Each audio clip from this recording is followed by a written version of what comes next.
Hey everybody, so here we have a Dell Optiplex 390 system from 2012, and in this video I'm going to demonstrate this machine running Windows 11 24H2.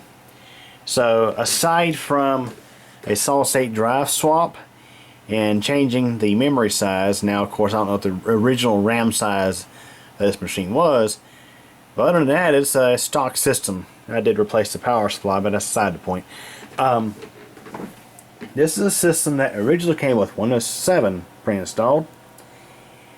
Has a Core i5 2500 CPU, so second gen Intel Core i5.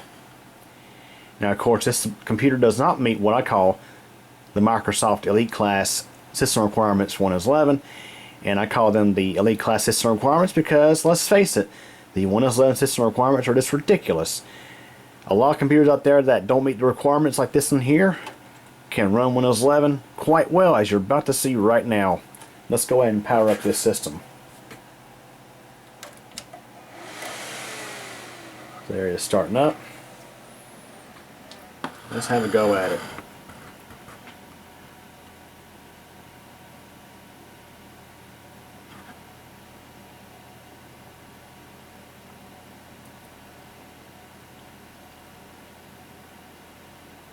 Now I should note this is not the fast startup mode.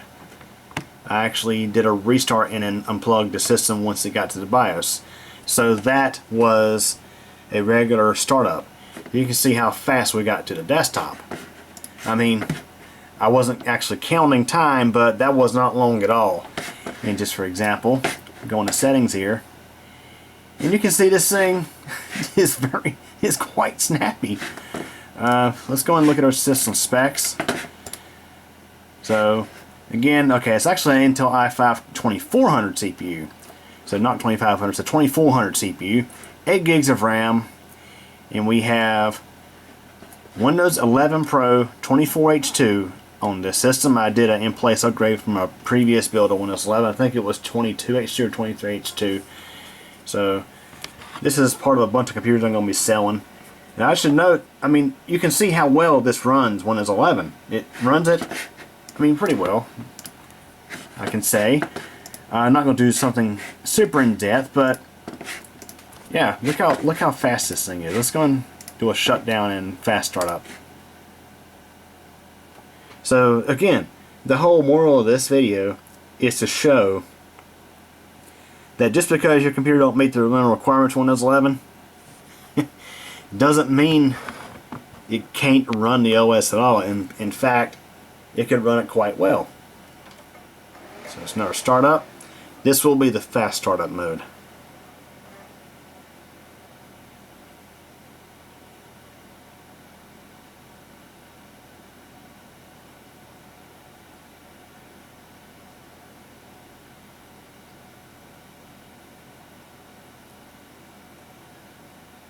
I mean, that's whoop, didn't mean to click that. Again, quite fast. We're not network connected, but we'll just launch a browser. It'll say we're offline, and of course everything is still loading up as we speak. Let's pull up Task Manager. Again, this computer is 13 years old. And of course it says we're offline. Well, they don't say it yet, but there you go. So yeah, again, this comes to show just how fast Windows 11 can run on computers that don't meet its minimum requirements. So I do have some videos up on the channel about the topic of whether you should force upgrade to Windows 11 on a computer that don't meet the requirements, like this Dell 390. And I also have other videos similar to that, and I'll definitely have to link those in the description or put those as cards throughout this video. That way you can see them in the description roughly. So what do you think? Are the Windows 11 system requirements a big scam? Let me know what you think in the comments. So anyways, that's it for this video. Hope you enjoyed it. Thanks for watching.